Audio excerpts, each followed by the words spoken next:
अम्मा कहाँ हो? अम्मा।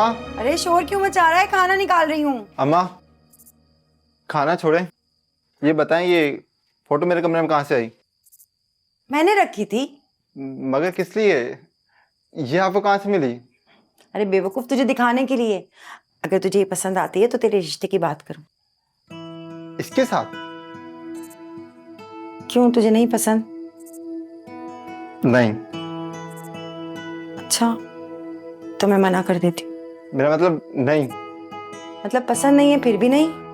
रिश्ते का मना कर रही हूँ फिर भी नहीं? सीधा सीधा बोलना, हाँ या ना। अम्मा मुझे ये लड़की पसंद है।